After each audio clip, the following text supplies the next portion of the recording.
Now, Western Cape Premier Alan Winde wants President Cyril Ramaphosa's intervention to ease backlogs in COVID-19 test results. The province has the highest number of infections at nearly 4,500, with the highest death toll as well at 88. Western Cape Premier Alan Winde joins me now from Cape Town via Skype to discuss the situation. Very good morning, Premier. Thank you so much for joining.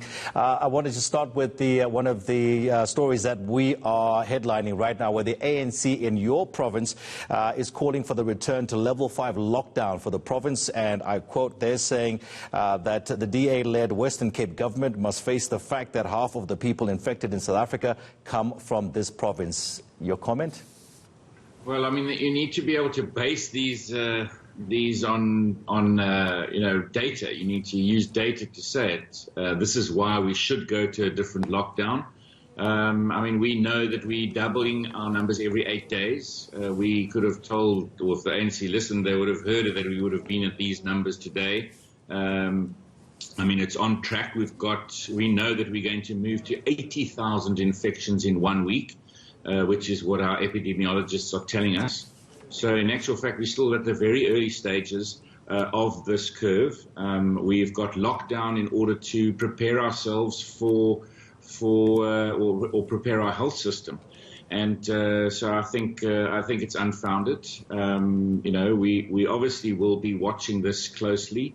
We probably might have to slow down areas which we call bushfires or the hotspot areas, but we're monitoring it every day. We've got all of our people in the system, and everything seems to be on track. This is what our specialists have been telling us of where we will be. And in actual fact, next week we're going to be at probably around about 8,000 infections. We had 1,518 people who've actually come through the virus and out the other side. And so we've got to track it and then manage it. But at the same time, the one thing is that citizens have also got to play their part. We've got to make sure that at level 4, we're wearing our masks, we are social distancing, we're following the hygiene practices as this virus starts to climb. Now, Premier, you wrote to the President, you're asking for intervention at the National Health Laboratory Services because you say there's a backlog. Why is this critical? Because, I mean, the only reason that the ANC are calling on us, or that that we have more infections in the Western Cape than anywhere else, is because we've tested them. And when you can't test anymore, then you don't actually have an idea, then you're flying blind. And what's happening is we've been pushing our testing up and up and up, and we were getting to sort of 4,000 tests a day. And the next thing we were seeing that the actual turnaround time for those tests was taking longer and longer. And now you could be 4 and 5 days before you get a result on a test. So that doesn't really help us to manage. So we need to be able to fix the slow pace in which getting those tests, because it's getting bogged down. So we've got to fix that.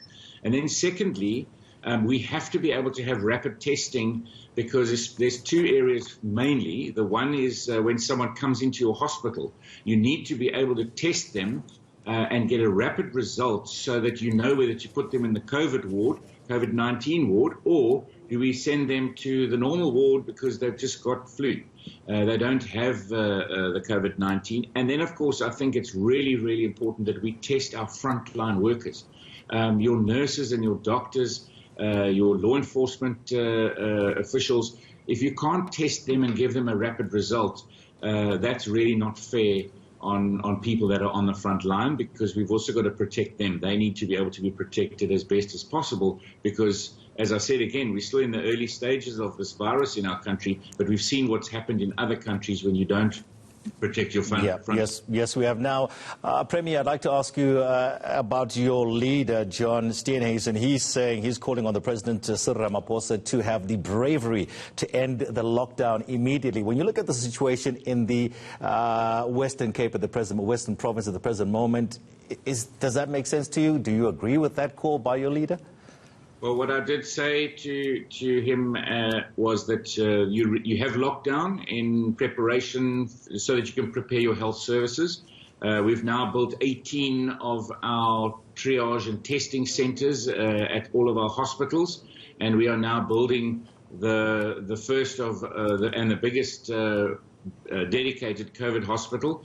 I would say that we still need a couple of weeks to get that finished. And then, of course, once you've got your health response ready, that's why you have lockdown. It's just to slow it down so that you've got a health response ready. And then you need to be able to deal with it while your citizens, as I said earlier, your citizens are also playing their part. They are social distancing. But we need to also then get back to a new normal, which is, how maybe our restaurants are operating now. Sorry, Premier, are you, yes or no? Are you agreeing with him? Sure, that is the right approach. You've got to enable your economy to get back. And that's, I would say, for us in the Western Cape, we probably need another 3 weeks, 2.5 weeks to get the final health response ready. Yep. And then you can let more of your economy do what it needs to do, as long as it is following those health practices. So, yes. Premier, let me ask you another question as well. Helen Ziller, one of your other leaders, she tweeted out about 10 or so hours ago, once you have a health system ready, the virus must run its course, no cure, no vaccine, only immunity. When you've had it, it is less deadly than we feared, especially to the young and healthy. She also goes on to say, she's basically saying there's no other way here. We just have to face this, and everybody must just basically rely on their immunity. We're all going to get infected. What's your take on that? Well, I suppose scientifically that's exactly what it is. We don't have a vaccine. We need to make sure that we are following those practices, because, I mean, obviously you can't just carry on as normal, before we had COVID-19 in the world. We have to have that new normal, but we don't have a vaccine. We've actually got to go over our curve. So scientifically, that's correct. That's why we're doing what we're doing in South Africa and in the world, is making sure we're not peaking too high, because then our systems can't deal with it. We get to that curve, we manage that curve, and then we get to the other side. That's what we all need to be doing. So your numbers are high, and at some point you're attributing that to more testing. What are you doing differently in the Western Cape at the present moment as opposed to the rest of the country? Why are your numbers so high? Okay, so I mean, I presume initially our numbers are high because if you remember in the beginning, all of the cases were imported. They had to either come in via a tourist, or it would be a South African who'd gone and traveled for business or leisure to another country and then picked up the virus.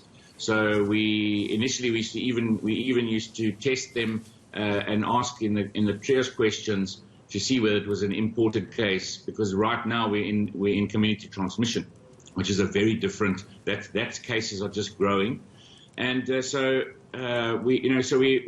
are now, I think, as a tourism space, we probably had quite a high load coming in that maybe we didn't know because we weren't testing sufficiently. Then we started really testing in two ways. The one is how we normally do it across the country, where you just screen and test. So for 300,000 screenings, we would have nearly 10,000 tests. Oh. But when we found a positive, we would do a different regime. And I'm really glad to see. I see that the Premier in the Eastern Cape is now following that, and I think Gauteng is now also following that. But of course, you always got to ask yourself questions. We had 80 of our doctors, of our specialists, of our epidemiologists analyzing our death rate. Are we having more deaths than anywhere else? And if we are, why? What are the reasons? The age. You spoke earlier about the age. If you in the less vulnerable categories. So we were analysing all of those. We're sitting at 1.8%. Our specialists tell us that that is the norm. We should be around about 1.82%, okay. Which keeps us in the norm of 1,000 deaths per million people. All right.